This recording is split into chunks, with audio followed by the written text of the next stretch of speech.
sejak kebangkitan ulama bersama pengikut-pengikutnya istiqomah dan setia jaga akidah dan sunnah Rasulullah.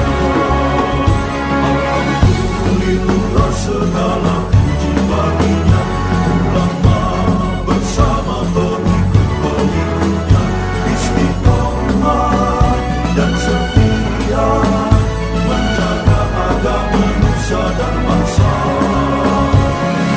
Mari kuatkan niat kita, kita bulatkan tekad kita, terus lanjutkan amal kita, mengembangkan hikmah kita. Bismillahirrahmanirrahim. Qala al-mu'allif rahimahullah wa nafa'ana bihi wa bi'ulumihi fid dharaini. Amin. Wa mahma unkira alaihim dzalika. Boleh juga seperti itu. Lam yu'jizu an ayyaqulu hadza inkarun masdaruhu al-ilmu wal jidalu. Dan ketika diingkari siapa alaihim sebagian ahli sufi, dzalika akan itu, akan ucapan syatohat itu, lam yu'jizu an ayyaqulu, maka mereka tidak bisa melemahkan, mereka tidak bisa memperlemah an ayyaqulu untuk mengucapkan hadza inkarun masdaruhu al ilmu. Ini adalah sebuah pengingkaran, masdaruhu yang sumbernya al ilmu adalah pengetahuan, wal jidalu dan perdebatan. Wal ilmu dan bermula ilmu itu hijabun hijab, wal jidalu amalun nafsi, wal jidalu dan bermula, wal jadalu dan bermula bantah-bantahan itu amalun nafsi adalah perbuatannya hawa nafsu. Wa hadzal haditsu la yaluhu illa minal batini. Sedangkan cerita ini, bermula cerita ini, ucapan maksudnya, ucapan ini la yaluhu tidaklah terpancar, tidaklah celeret itu ya terpancar illa minal batini. Apa hada illa minal batini, kecuali dari batin, bimuka syafatin nuril haqqi, dengan tersingkapnya cahaya yang hak, yaitu cahaya Allah. Syatohat itu adalah ucapan-ucapan sebagian ahli sufi yang kontroversial. Al-Hallaj itu sezaman dengan Imam Junaid. Imam Junaid ketemu dengan Al-Hallaj juga, Sahibah Junaid. Salah satunya yang ketemu dengan Al-Hallaj adalah Imam Junaid. Al-Hallaj itu punya pendapat hulul. Menurut ya pengikut-pengikutnya, hulul itu adalah menyatunya Tuhan dengan manusia. Bahasa Jawanya manunggaling kaula Gusti. Ngerti? Manunggaling kaula Gusti sesiti jenar.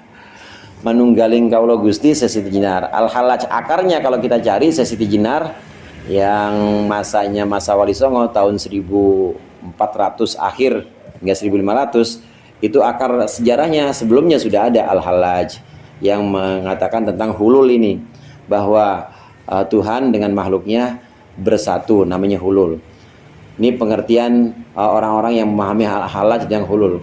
Ada ucapan-ucapan ketika Al-Hallaj dalam keadaan dipenuhi cinta hatinya, maka dia mengucapkan ucapan-ucapan ini disebut dengan syatohat. Ana al-haq, ana al-haq, saya yang paling benar atau Allah. Ma fi jubbati ilallah, di dalam sarung saya nggak ada siapa-siapa kecuali Allah.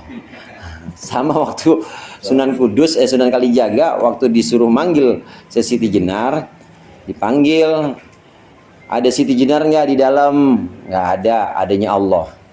Balik lagi Sunan Kalijaga, balik lagi ke para wali, kepada dewan wali itu, dia nggak bilang nggak ada, adanya Allah. Ya udah tanya, ada Allah nggak? Ada Allah nggak di dalam? Nggak ada, yang ada Siti Jenar katanya. Bolak-balik begitu aja. Ini Siti Jenar, akar sejarahnya bisa kita lacak, ada juga dalam Al-Hallaj. Nah, hidup masa Imam Junaid juga. Kemudian ada Abu Yazid Al-Bustami.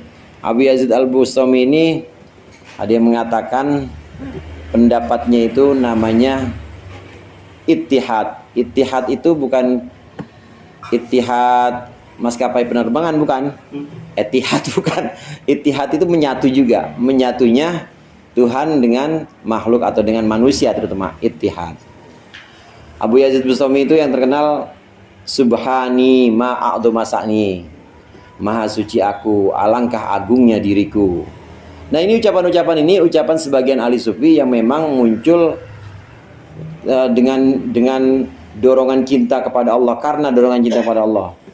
Ini bukan ucapan-ucapan yang bisa ditiru. Ini adalah ucapan-ucapan yang sifatnya spontan.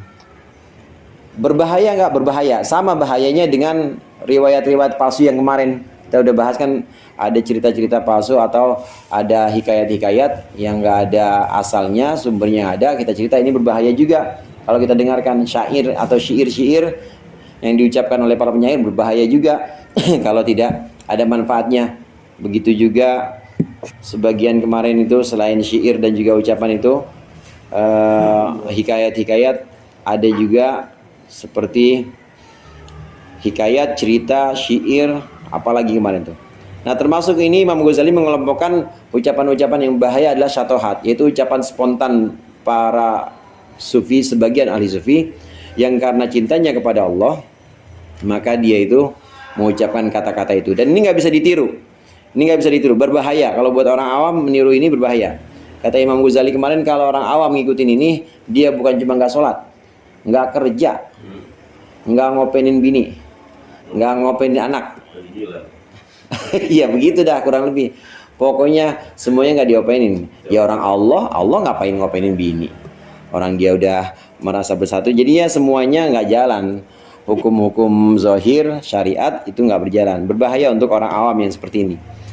Biasanya kata Imam Ghazali yang barusan kita baca, orang-orang ini ketika kita kemudian mengkoreksi mereka, kita tidak percaya dengan ucapan-ucapan mereka, pasti dia ngomong, ente debat sama aneh, ente debat sama aneh, ini kan dasarnya karena ente punya ilmu, kan ilmu syariat, asal tahu aja ilmu itu penghalang. Dibilang itu, syariat itu bisa menghalangi ente juga dari Allah. Nah, yang saya dapat ini cahaya, murni cahaya. Jadi hati-hati, ilmu itu juga bisa jadi penghalang. Termasuk ilmu syariat yang ente pelajarin, yang dipakai sama ente buat debat aneh, ini bisa menghalang. Sedangkan yang saya dapatkan pengetahuan ini bukan pakai ilmu syariat. Ini adalah ilmu yang sudah disikapkan langsung oleh Allah kepada saya. Ya susah ngukurnya saudara kalau gitu. Susah. Oleh karenanya ada sebagian pembahasan, dan ini berpegang pada tradisi kita, tradisi para ulama, tentang mimpi. Bisakah mimpi seorang wali itu dijadikan hukum? Itu ada bahasul masalahnya di NU. Apakah mimpi seorang wali bisa dijadikan sebagai hukum? Dibahas tuh semua dasar-dasarnya, termasuk mengutip kaul atau pendapat-pendapat ulama salaf. Di antaranya Imam An-Nawawi juga dikutip. Tidak bisa mimpi seorang wali tidak bisa dijadikan hukum, tetap tidak boleh berhujah dengan itu. Terus bagaimana?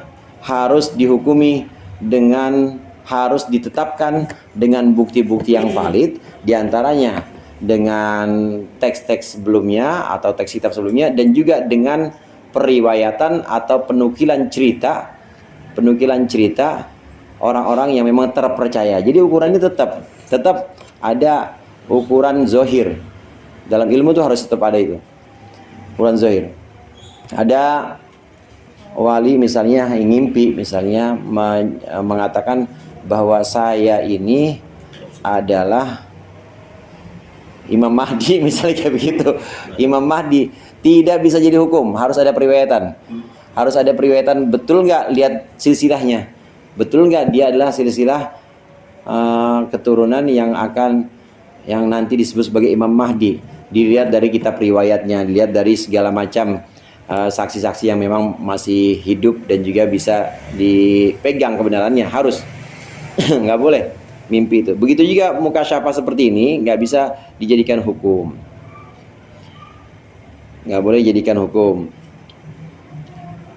Rata-rata sebagian sufi yang memegang dalil ini pasti ketika kita mengukur atau ketika kita mengoreksinya, dia akan bilang, ah ini mah perdebatan, kan debat itu hawa nafsu, ente nafsu aja digedein, gituin kita. Ilmu itu kan penghalang. Allah itu terhalang oleh 70 cahaya, diantaranya ilmu. Ente masih pakai ilmu, masih terhalang. Nah ini mah udah gak halang-halangan, langsung ketemu sama Allah. Biasanya begitu dia kalau di debat. Fahada wa mithluhu mimma qad istatara fil biladi syararuhu. Ini dan yang semisalnya, maka bermula ini dan yang semisalnya itu mimma qad istatara adalah termasuk sesuatu yang telah menyebar fil biladi di negeri-negeri. Apa yang menyebar? Syararuhu, keburukannya.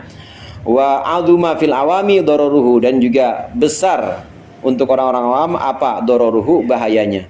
Hatta man nataqa bi syai'in minhu, sehingga orang yang mengucapkan bisyai'in dengan sesuatu minhu darinya, dari ma qad istatara, faqatalahu afdalu min dinillah, faqatluhu, maka membunuh orang yang mengucapkan ini itu afdalu, lebih utama, fi dinillahi, dalam agama Allah, min ihya'i asyaratin, ketimbang menghidupi 10 orang. Titik. Ini bahaya kalau dikonsumsi orang umum. Bahaya ini, orang-orang nggak pada puasa, nggak pada sholat, ya bubar semuanya, nggak ada majelis ulama. Orang semuanya Tuhan, ngapain jadi majelis ulama? Nggak ada lagi organisasi NU, nggak ada, yang lain-lain nggak ada. Orang semuanya udah jadi Tuhan, manunggaling kaulo Gusti, bubar semuanya. Bahaya. Maka untuk menjaga agama dan juga menjaga syariat, membunuh orang yang seperti ini, yang ngada-ngada nih seperti ini lebih utama daripada menghidupi 10 orang. Biayain 10 orang sampai kuliah, sampai S3. Ya. Itu kalah utamanya dibanding bunuh orang yang ini nih. Dibanding bunuh orang yang ngada-ngada dalam agama. Ini untuk orang-orang yang memang dia mengandalkan pendapatnya, syariatnya nggak jalan, sholatnya males, puasanya juga ogah, bahkan terkesan menentang syariat. Kalau cuma ogah atau males aja saudara, masih mending. Ini menantang. Nggak ada wajib, sholat mah kagak wajib buat gue sih, dia bilang gitu. Puasa mah nggak wajib sih buat gue. Kalau udah begitu itu lebih bahaya ketimbang sekedar males. Apa bang nggak puasa? Belum bisa saya. Kalau pagi kudu ngopi soalnya. Nah itu masih mendingan dibanding nentang. Yang nentang nih yang bahaya. Wa amma Abu Yazid Al-Bustami rahimahullah fala yasihu anhu ma yuhka. Ini Imam Ghazali kemudian berkomentar tentang Abu Yazid Al-Bustami. Adapun Imam Abu Yazid Al-Bustami rahimahullah fala yasihu anhu ma yuhka, maka tidaklah sahih, tidaklah benar anhu, dari Abu Yazid, apa mayuhka, apa yang diceritakan. Anggapan orang bahwa Abu Yazid begini, Abu Yazid Al-Bustami begini, bahwa dia mengaku sudah, itu dusta semuanya, tidak pernah. Dua-duanya saudara, Abu Yazid Al-Bustami dan juga Al-Hallaj ini taat ibadah semuanya, puasanya rajin, sholatnya bukan cuma sholat fardu, sholat tahajud. Al-Hallaj itu kalau udah sholat, mulai dari lepas isya itu bisa sampai subuh. Seorang muridnya itu pernah ngelihat Al-Hallaj sholat, jadi sholat tapi rada begini, agak jingke-jingke, terus sampai subuh begitu. Habis subuh sampai jingke-jingke. Kita udah selesai, waktu subuh masuk, sholat selesai subuh, ditanya, kenapa guru kok begitu? Saya ditarik, diajak ke malakutnya Allah. Itu Al-Hallaj. Abu Yazid juga begitu, syariatnya jalan benar. Jadi kalau ada yang mengatasnamakan manunggaling kauli Gusti atau ittihad, hulul dan lain sebagainya, nggak mau puasa, nggak mau sholat, salah. Padahal dua-duanya Imam Abu Yazid Al-Bustami dan juga Al-Hallaj ini dua-duanya orang yang taat beribadah. Wa in sumi'a dzalika minhu, wa in sumi'a, dan meskipun didengar apa dzalika itu satu hat minhu darinya. Tetap cerita-cerita tentang gugurnya syariat itu tidak benar kalau dari Abu Yazid Al-Bustami. Fala'allahu kana yuhkihi, maka mungkin saja Abu Yazid kana yuhkihi pernah menceritakan itu atau mengucapkan itu anillahi azza wa jalla, dari Allah azza wa jalla, fi kalamin, yuraddiduhu fi nafsihi, fi kalamin dalam satu ucapan, yuraddiduhu yang dia sendiri ragu, fi nafsihi dalam dirinya. Kama lau sumi'a wa huwa yaqul, kama lau sumi'a sebagaimana apabila diperdengarkan kama seperti sesuatu lau sumi'a yang jika dengarkan, wa huwa yaqul dan dia berkata, innani anallahu la ilaha illa ana fa'budun. Ini akan Al-Qur'an. Ini kalau diartiin nih, innani anallahu la ilaha illa ana fa'budun. Ya. Ya, fa'budni. Sesungguhnya aku, ana ya aku. Allahu adalah Allah. La ilaha illa ana, tidak ada Tuhan selain aku. Fa'budni, maka sembahlah olehmu ni akanku. Ini surat Toha ayat 14. Fa innahu maka yang bagi ayyufhama minhu dzalika illa ala sabilil hikayah. Maka tidaklah seyogianya itu dipahami apa dzalika, ucapan innani anallah itu diucapkan tidaklah boleh illa ala sabilil hikayah, kecuali dari sisi atau dari perspektif cerita. Betul memang kalau ada yang mendengar Al-Hallaj pernah bicara anal haq, itu harus ditakwil. Takwilnya bagaimana? Ditakwil bahwa Al-Hallaj mendengar bahwa Allah berkata anal haq gitu. Subhani ma a'zama sa'ni, maha suci aku, alangkah besarnya diriku, dari Abu Yazid Al-Bustami. Ini harus ditakwil. Ini bukan beliau yang mengucapkan. Kalaupun beliau mengucapkan, ini ditakwil. Takwilnya bagaimana? Allah berkata kepadaku bahwa maha suci aku dan maha besar atau alangkah agungnya keadaanku. Ini harus ditakwil. As-sinful tsani minasyatohi kalimatun wallahu a'lam bishawab. Al-Fatihah.